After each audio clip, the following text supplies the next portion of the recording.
Hello, Brookline. You are watching The Hook on Big TV. I'm Adriana Hammond. And I'm Samantha Melman. The Hook is a citizen journalism program that brings together the latest stories happening in Brookline. On this premiere episode, we'll be catching up on 7 stories happening this summer. In our first segment, I sat down with Selectman Bernard Green. As the first African-American selectman, we wanted to know from his perspective the goals, challenges, and pressures he faces as one of the newest selectmen in town. I moved to Brookline in 2003. We looked around at various neighborhoods. My wife is from Boston, and the things that attracted us were, number one, we knew people here. Number two, the schools. Probably that's actually number one.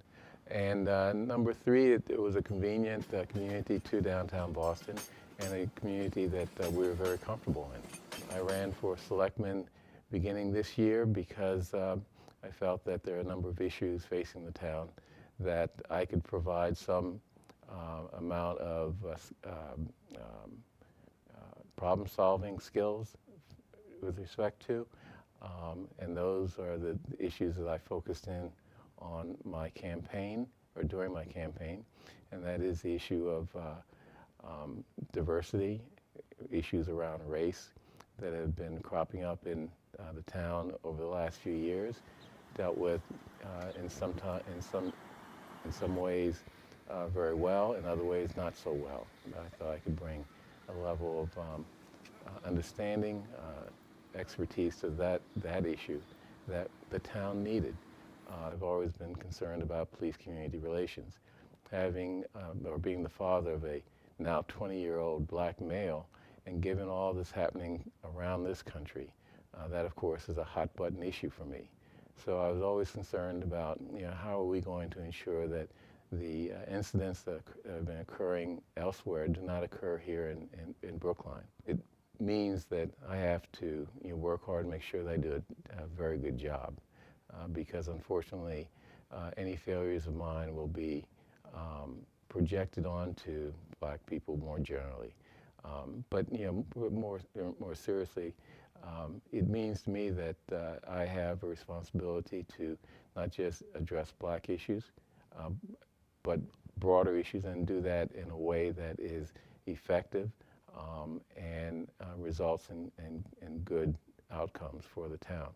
Hopefully, people also saw that I brought something to the position in addition to my color. The election win for Bernard Green shows the people's desire for diverse representatives in government. Green in turn hopes that he can reflect community values and interests. Up next, Boston is no longer in the running to host a 2024 Olympics.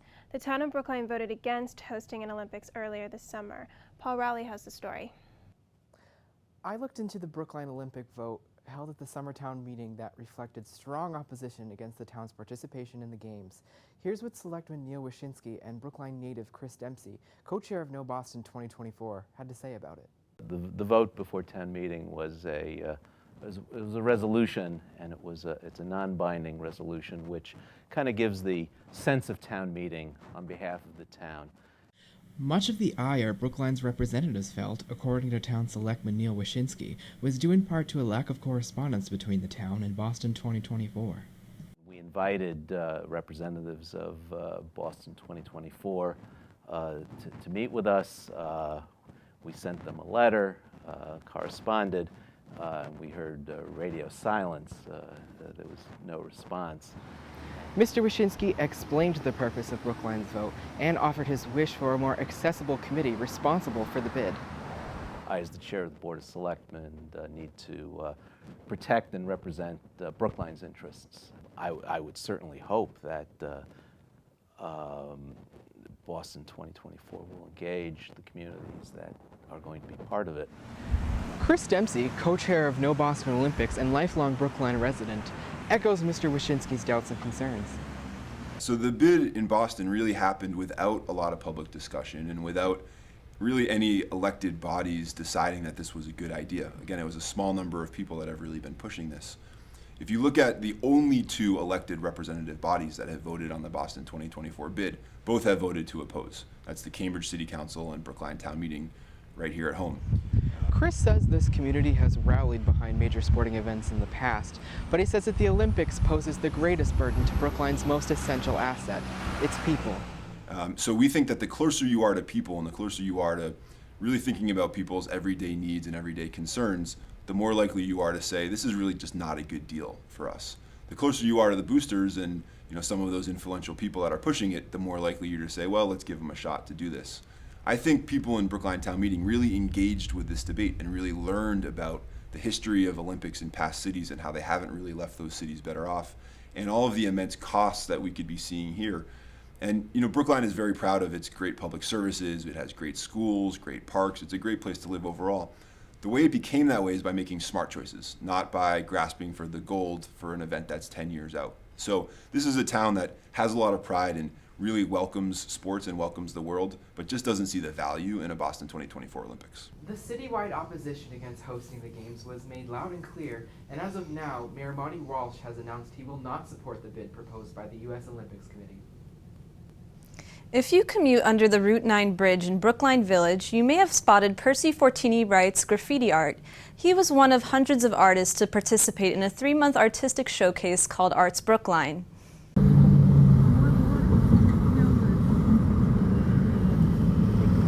My name is Percy Fortini Wright, a Boston-based artist who merges graffiti vernacular and fine arts, somewhat realistic painting. I work like large and small scale murals, paintings and galleries and so on. Right now I'm just doing a painting here on the Route 9 bridge in Brookline in conjunction with the Brookline Arts Festival.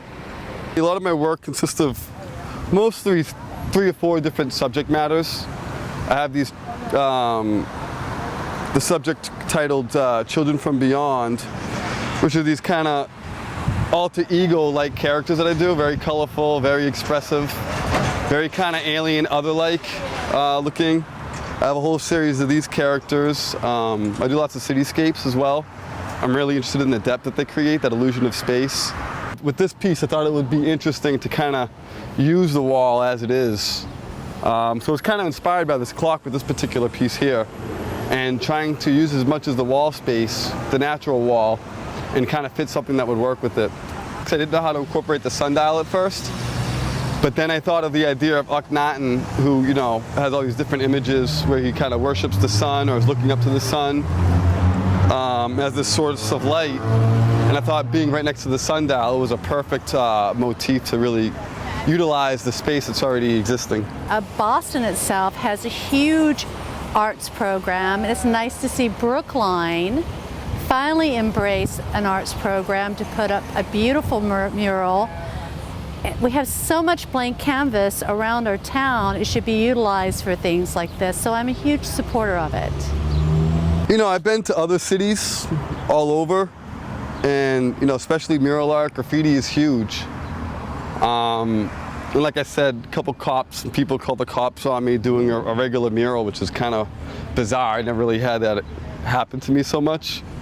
I've had also people coming by loving it, but they're not used to it. So I think it's a good thing for Brookline to have some, eye-catching art. I think it's really good.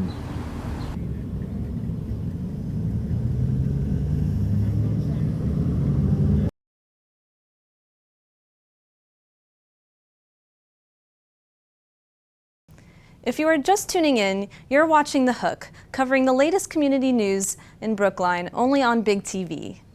Jason Miller is a Brookline-based filmmaker and co-founder of the production company D-Film Concepts. With his business partner and director of photography Nolan Yee, Miller completed his first feature-length film, The Loudest Sound, which premiered in December 2014 at the Brattle Theatre in Cambridge. My name is Jason Miller. I'm one of the co-founders of the Massachusetts Independent Film Festival. We started about 4 years ago. Myself, Nolan Yee, and Christopher D'Annunzio were all filmmakers in the Boston area. And I'm also a writer-director, and I just finished a feature film called The Loudest Sound. The Loudest Sound's my first feature-length film. And by feature-length, that is 1 minute shy of 2 hours. It's a pretty simple setup. It's about a young couple, somewhere in like their mid to late 20s, possibly. The lead female in the relationship, her name's Alice. She has a drug and alcohol problem. Her boyfriend Michael, they've been in a relationship for several years now, and things at the beginning of the story kind of come to a head. She goes away to rehab, and while she's away, you see Michael, which is his character's name, you see his contemporary life, also with things that happened in their relationship in the past. The Loudest Sound started off as a very personal project. A lot of the inspiration came from personal experience. And I'm a big fan of filmmakers like Martin Scorsese or Hal Ashby, John Cassavetes.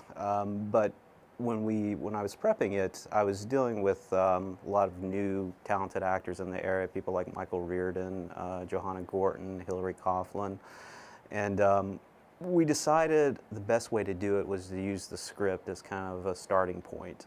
And generally they would come in, and sometimes if we had like a scene that involved like a difficult weekend between the characters, they would come and kind of live those parts for the weekend, and we would all stay together. It's not something we did every day during the shooting. I mean, most of the time it was just shot more conventionally, but that was for some of the scenes. We thought that would be kind of bring a little more intimacy to it.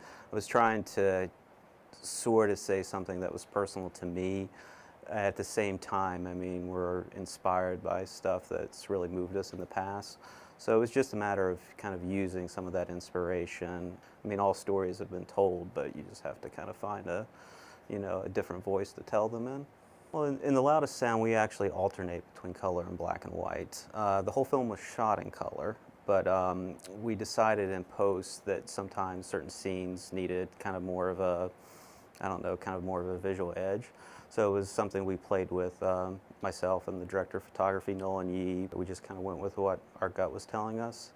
And within that, there's maybe some type of pattern, but it really wasn't anything. We didn't have like a set list of rules to determine what would be color or what would be black and white. One thing that was really important for me was the score for The Loudest Sound. We have a piece called Breakthrough from Ram Blake, who's been a longtime Brookline resident, and he's one of the legends at the Newland Conservatory.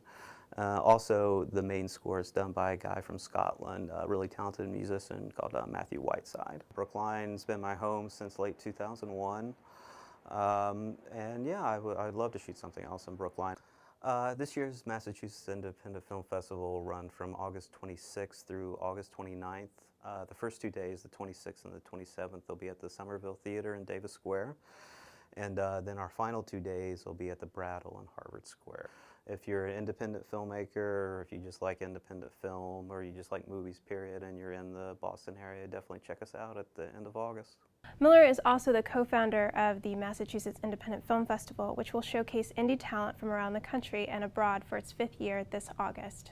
Pure Cold Pressed Juice and Salad Bar is Coolidge Corner's most recent kosher and vegetarian addition.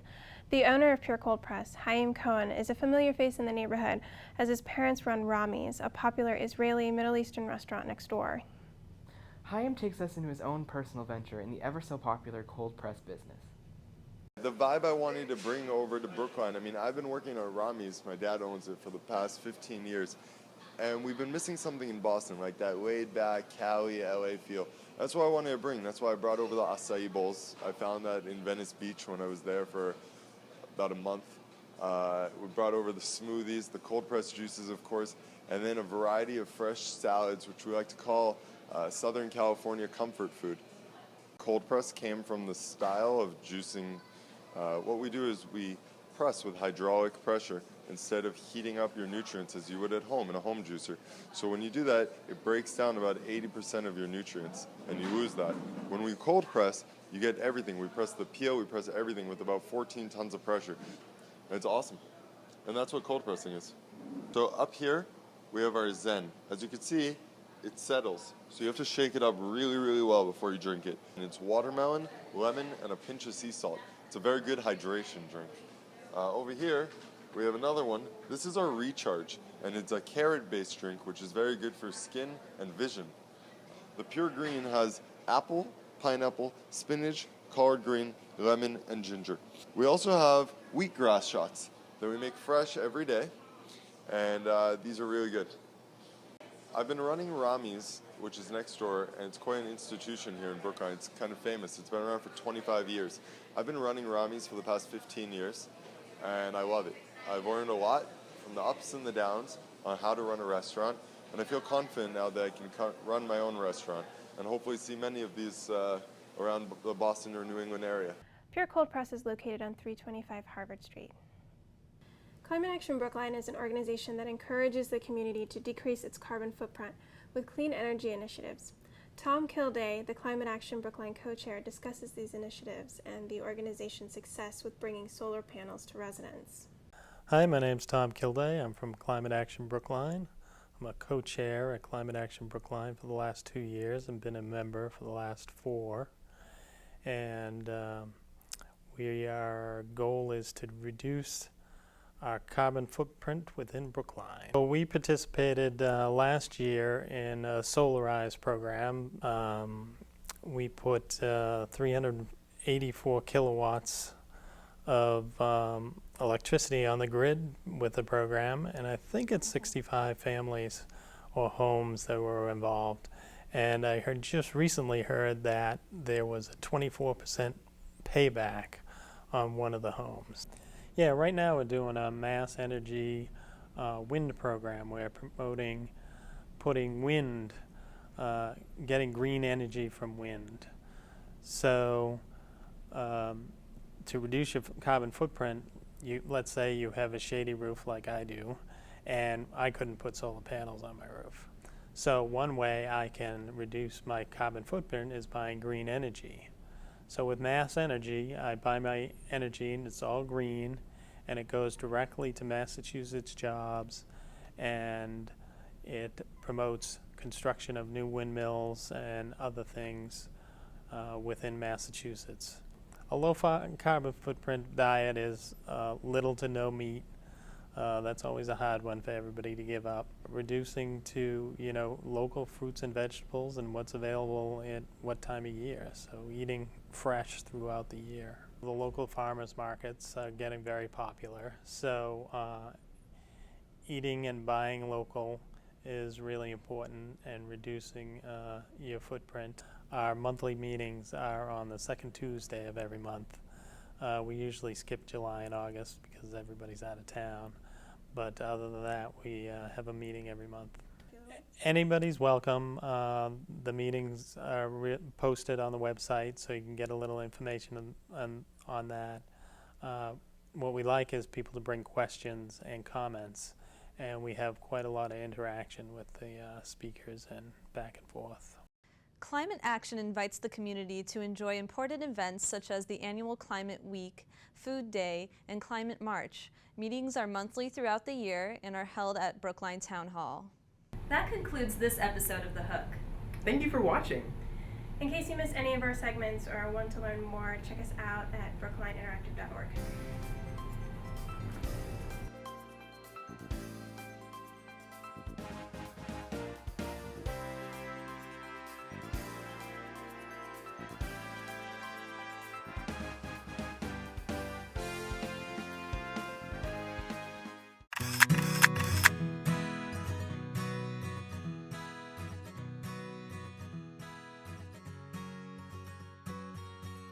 Why is storytelling important to you? So storytelling is important to me because I feel like everyone has a story to tell, and even if they don't, they actually do, and that's what makes us all connected. What are you most looking forward to about summer? Not shoveling 50 feet of snow. And for me, I think just going to bonfires. I'm from New Jersey, and we always used to do bonfires. A good start to my perfect day is waking up, still having air in my lungs and a blue sky overhead. If you could have any superpower, which one would you pick? There's 3 I think I would like to have. the power of invisibility, the power of time travel, and super speed. I think I could use the time travel to go back in time and change a few things if I could. Use the invisibility to infiltrate the government's areas without being seen and find out what ET is, find out who shot JFK, and find a cure for AIDS, because I know they made it in a test tube. So if I could have all three of those, I think I'd be pretty good. So now that you've heard our story, we want to hear yours. Share your story at Storybox at the Brookline Emerson Park Concert Series on Wednesdays from 6 to 8 and at the Brookline Farmers Markets on Thursdays from 1:30 to 5:30.